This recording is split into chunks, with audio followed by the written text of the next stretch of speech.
Yo, good morning, afternoon, or evening, whatever time you are tuning into this broadcast. This is Issues, Coach Ish, whatever time, whatever you want to call me. Um, let's talk some boxing.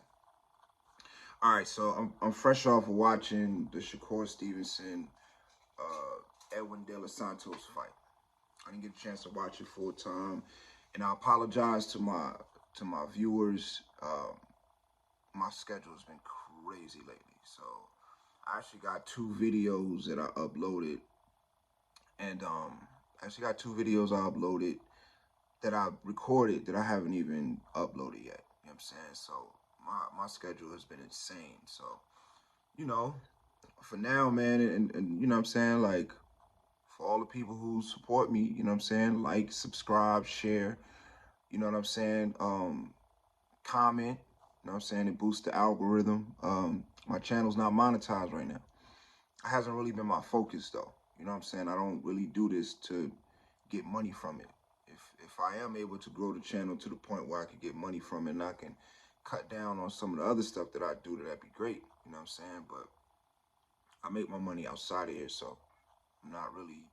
I mean, of course, I would love for this channel to be monetized and, you know what I mean, to subsidize some of my income, but that's truly not my focus, to be honest with you. And that's the reason why it hasn't been really a push to do certain things in order to, you know what I'm saying, to monetize it. But I'm starting to get more educated on this whole YouTube thing and everything like that. But honestly, I like to talk boxing and hip hop, basketball, those type of things. And you know, I feel like all of it is a part of my brand. You know what I'm saying? So, you know, this was always the plan. I've always been making videos. I haven't been the most consistent about it in years, but you know, I got some other things in the works, man. I've been dealing with some people who like what I do and want to put some muscle behind it. So be on the lookout for some things, podcasts in the works that we're working on, and better version of my boxing talk shows and different things like that. So we working. The end of this year, going into the beginning of next year, a lot of things are going to change. And by change, not necessarily change. They're not going to change. The pace is going to change. You see what I'm saying? So you know, I digress. Let's talk about this Shakur Stevenson Edwin De Los Santos fight. Now, I woke up to a lot of videos, comments, people saying it was a boring fight or Shakur Stevenson underperformed. I think I seen I didn't even get a chance to watch the video, but you know, the title. I wanted to leave this video before I got into all of the reactions and stuff, fresh off of watching the fight, and give my reaction. You know, I'm not sure how Shakur Stevenson feels about it. I know that Shakur Stevenson, like other human beings, are subject to public pressure, right? So if he's down on himself about his performance, it's probably coming from public pressure. I didn't see anything wrong. I didn't see anything. Listen, here's the thing about people. Oh, it was a boring fight. It was a snooze fest. It was this, whatever.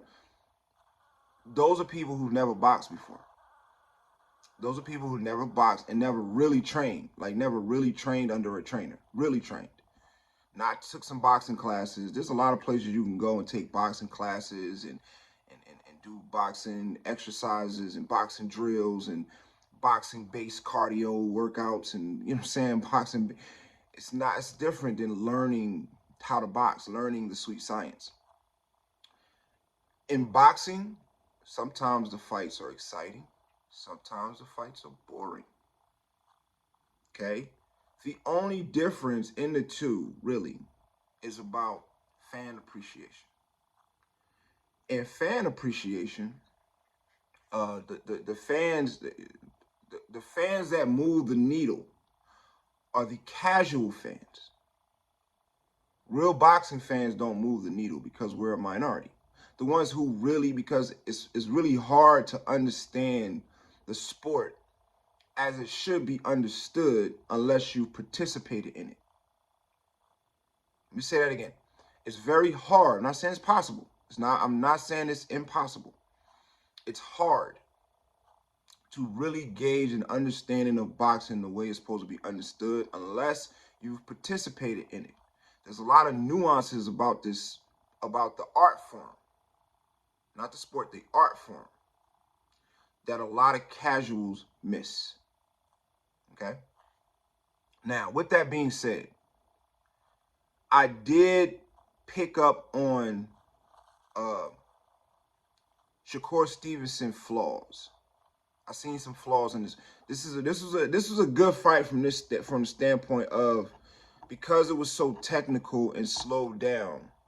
You know, sometimes exciting fights, you get so caught up in the drama, you get so caught up in the action that you're not paying attention. It's like sometimes some fights, you know, if it was an exciting fight, it'll take me 3 or 4 times watching the fight, maybe 2 or 3 watching the fight, to really pick out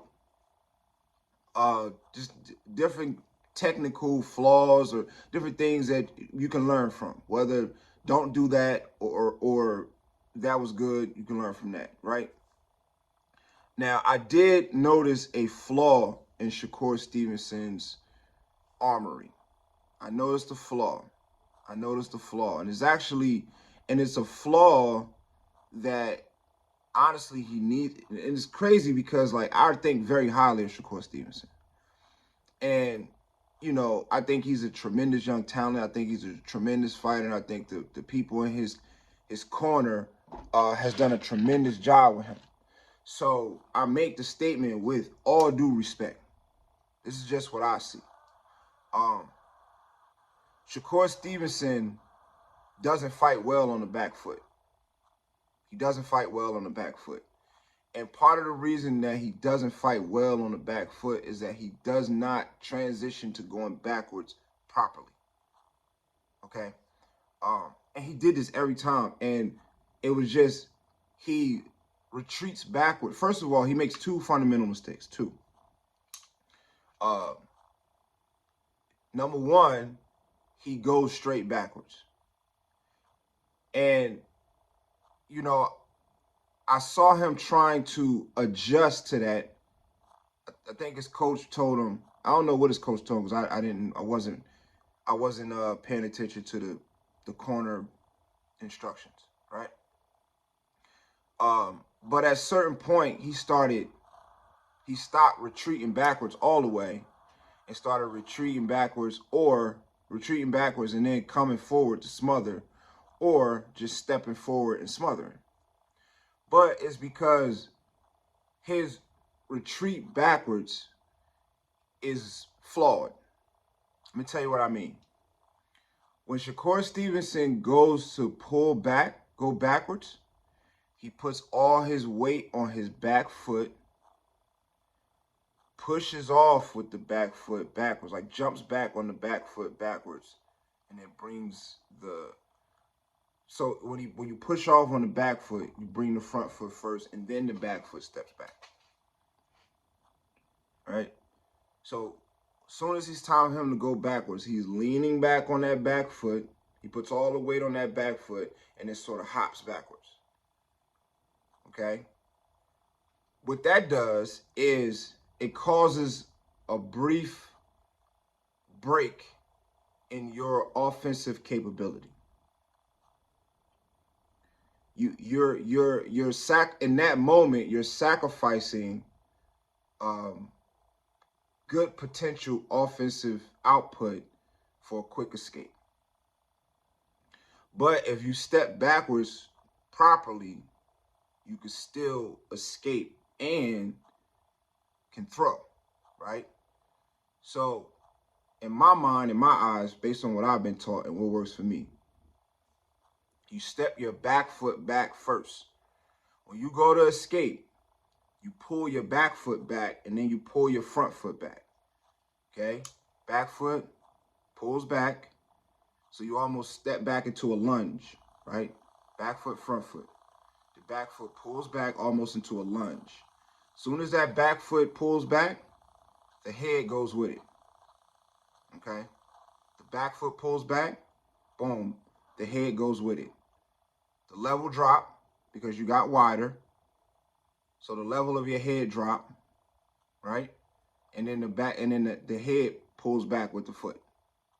And you can add a little bit of extra on it by leaning back when you pull back. Don't drop all your weight on your back foot. Just kind of lean back when you pull back, and the head will move. So wherever your head was, where they calculated it was and throwing that punch, the head will move.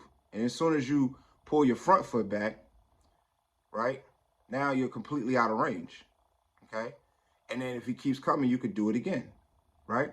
But when you pull back, say you step back on that back foot, as soon as you step back on that back foot to move the head, boom, you can fire the 2 right off that step.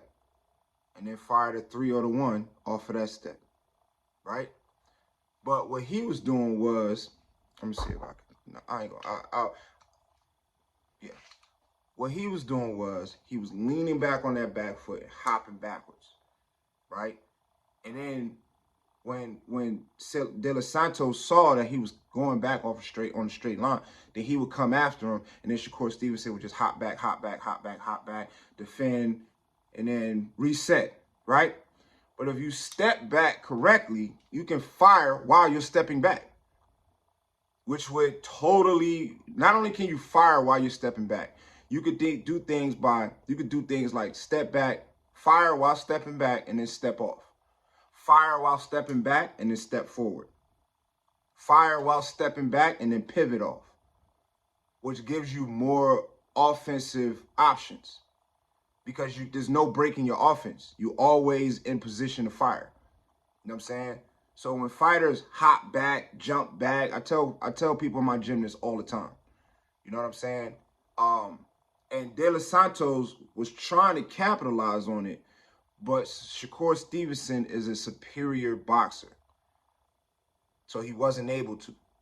He does it so much that he's able to do it and, you know what I'm saying, and not get capitalized on. But if he switches, if he changes that, if he just adds what I just said to his game plan, it'll just make him that much better, right? So that was a flaw that I don't think I ever really paid attention to. And it was the same thing with Lomachenko when he fought Devin Haney. I was able to see a lot of Lomachenko's flaws when he fought Devin Haney. So sometimes those tough fights where, you know what I'm saying, like, people probably expected Shakur Stevenson to go in there and blitz him and beat them all up based on the stuff Shakur Stevenson was saying and this and that, whatever. But Edwin De Los Santos is a good fighter. He's a good fighter with very difficult attributes. He's explosive. That's a difficult attribute. He go from 0 to 100, just like that. It's a difficult attribute. Explosiveness in a fighter is difficult to deal with. You know what I'm saying? It's like being in there with somebody who can teleport almost. 1 minute they're at one distance, and then before you know it, boom, they're right in front of you. And they're usually throwing a punch at the same time. That's difficult to deal with. You know what I mean? They're moving slow, and then suddenly, boom, they make a move. You know what I'm saying? So he's very explosive. He's talented. He's physically talented. You know what I'm saying? Which allows him to fight in a very unorthodox way. You know what I'm saying? A lot of the moves and stuff that he do is not things that you normally see in a gym. He's developed his own style. He kind of reminds me a little bit of Zab Judah. If you look at De Los Santos, you know what I mean, the closest comparison I could make is to a Zab Judah. He kind of reminds me, now he don't look like him, but he reminds me the way he fight of a Zab Judah. Zab Judah, that's why Zab Judah gave Floyd so many problems. Because Zab was extremely talented. And when you're extremely talented, like Manny Pacquiao, like Zab, like Preston Nassim Hamid, like Emmanuel Augustus, like, you know what I'm saying? A lot of different fighters who, when you are that talented, you can take the fundamentals and morph them to your individual physical capabilities and develop a style that's very difficult to deal with, especially if you got power. And he has power, right? Off of those awkward movements and quick flashes, and you know what I mean? He got fast hands, and when he can hit you and put your lights out. Don't take but one. You know what I'm saying? So the fact that So with that being said, right, he has an awkward style that you don't see every day. There's not many fighters who fight like Edwin De Los Santos. So it's hard to even prepare for somebody like him. You got to get multiple fighters, and as a coach, you got to get multiple fighters and then break each one down in different categories and force him to deal with those different categories. You may get a fighter that has two different attributes of De Los Santos or whatever the case may be, and then you break the training down in those different categories. Just work on this, and you work on countering that. But it's hard to find fighters who fight like De Los Santos, who have all the same attributes. So he's a difficult fighter to deal with. You know, I know he has a loss, and I'm not sure what fight he lost. Previous fight he lost. I might go back and watch that fight or whatever, because I didn't know much about De Los Santos coming into this fight. You know what I'm saying? I did a quick study and studied some of his fights, watched some of his highlights, and then I was able to watch that fight. So that's one of the reasons why I didn't do a beforehand video on De Los Santos and Shakur Stevenson, because my schedule is retarded right now. So I hadn't had a chance to really dive into De Los Santos because I don't really know him that well. You know what I'm saying? But I was impressed by him. And I was also impressed by Shakur Stevenson's ability to control the fight. At the end of the day, that's what he's known for. He's not known for power. He's not known for speed, Shakur Stevenson. He's not known for power. You know what I'm saying? Like, you say Floyd. What is Floyd known for? Defense. What is Crawford known for? Switching. What is Spence known for? Body punching. Canelo known for? Combinations and knockouts. Knockouts off combinations. You know what I'm saying? What is Shakur Stevenson known for? Control. That's what he's known for. That's his biggest attribute. He controls fights very well. You know what I'm saying? And what that means is you're never out of control. The fight is always within your control. Sometimes that can look exciting. Sometimes it can look boring, depending on who you're in front of. And he was in front of somebody who De Los Santos puts on exciting, Shakur Stevenson don't always put on exciting fights. That was the biggest thing people said about him before the Jamel Herring fight. Before the Jamel Herring fight, it was Shakur Stevenson is a boring fighter. Why? Because his biggest attributes is that he keeps the fight under control. In order to win the fight, he keeps the fight under control. He may not beat you up. He may not knock you out. But what he's going to do is he's going to control the fight. He's going to control the distance. He's going to control the pace. You know what I'm saying? He's going to fight in a way that no matter what, he's going to come out with the victory, regardless of what that looks like. And that's what he did against a very difficult fighter who, if he would have pushed the action like the fans and people wanted him to do, he probably would have got knocked out. Shakur Stevenson is not known for his durability. He's not known for being, having an iron chin. He's known for not getting hit. We don't know what type of chin he got because he don't get hit. And he didn't get hit. He barely got touched against a dude who's a knockout puncher. That in and of itself is impressive if you understand boxing. If you're just a casual fan and you just want to see some action and you think Shakur Stevenson is going to beat this dude that I don't know up, and that's what you expected, I understand you being disappointed. But that's not how boxing goes. It's not how boxing goes at all.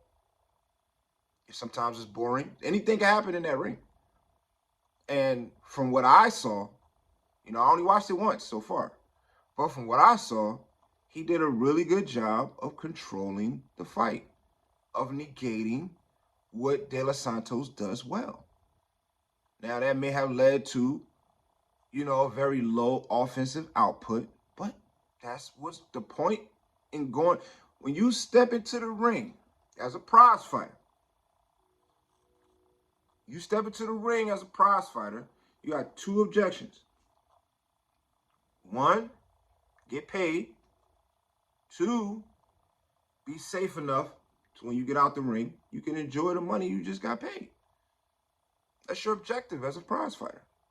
Sometimes that plan don't go well. You wind up getting hurt, knocked out, whatever the case may be.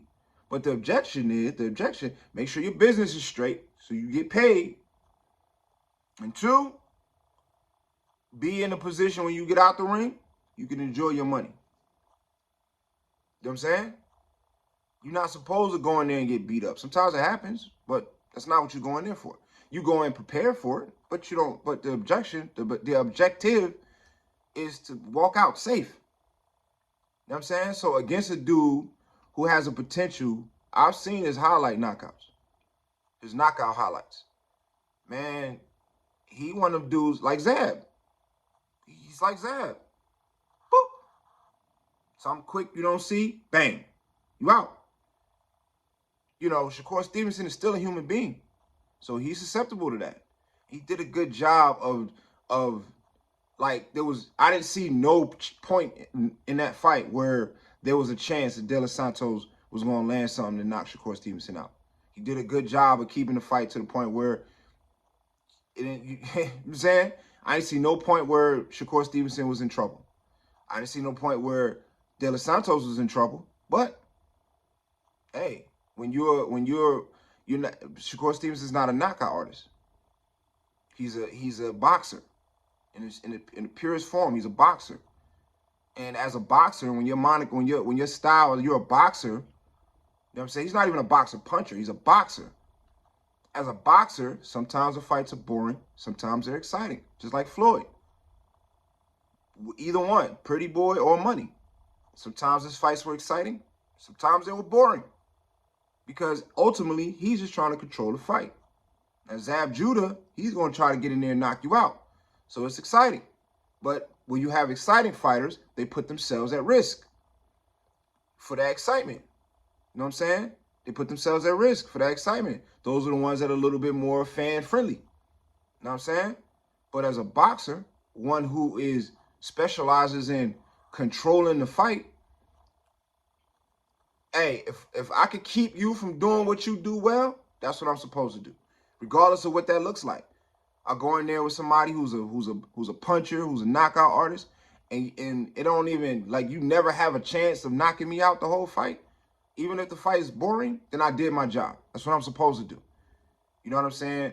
Pernell Whitaker used to say, when the crowd started booing, he knew he was winning. Because if the crowd is booing, then there's no excitement. If there's no excitement, then that means I'm not in danger. And if I'm not in danger as a boxer, I'm doing what I'm supposed to do. So I thought Shakur Stevenson went in there, fought a good fight. I didn't know what to expect. So I didn't have no expectations. You know what I'm saying? I knew that doesn't matter who you put him in front of, he's going to put forth an impressive boxing showcase. And that's what I saw. And sometimes impressive boxing showcases are not exciting. And you just have to accept that. You know what I'm saying? But I didn't think it was a boring fight. I was actually on the edge of my seat watching certain things and movements and picking out what they did well and what they didn't. I was studying how they move and how they that was an interesting matchup. You know what I'm saying? That's not a favorable matchup for Shakur Stevenson, regardless of the fact that the dude is unknown. You know what I'm saying? And had an L on his record. We put too much emphasis on being known and being undefeated these days. But in boxing, that's never been things that have been really important. You know what I'm saying? But that's all I got. Like, comment, subscribe, share. Let's talk about it. I got some other videos about some other upcoming fights that I'll be posting this week. Actually, I'll probably post another one. I'm gonna post this one now. I'll probably post another one later, and then I'll probably post another one like early tomorrow or something like that. You know what I'm saying? But as we proceed, I got a lot of videos to make because this whole heavyweight showdown that's coming up, you know what I'm saying, with Deontay Wilder and Joseph Parker and Anthony Joshua, Otto Wallin and Big Baby Miller and yo, it's a lot. So I got on that one card, you know what I'm saying, on that one, I think that's a whole card. I got to make several videos on that. So so I got to get these videos that I have waiting in the wing out and put out, and so I can make some more. My schedule is new right now, so I'm trying to get a handle on it. Once I get a handle on it, then you know what I'm saying, I'll be making videos. You know, this is like my second week, you know what I'm saying? So this week I'll be making more videos as fights come up and being more consistent. But like I said, look out for that new content coming and everything like that. And we pushing the envelope on everything we doing. Anything that's issues related, my brand from Ishues the artist, you know what I'm saying? Coach Ish Boxing, all of that. Everything's getting, the envelope's being pushed on everything. And that's one of the things that I'm kind of gearing up to, is just that ridiculous push. The grind is about to get turned up all the way, right? So, again, like, comment, subscribe, share. Let's talk about it. Peace and love.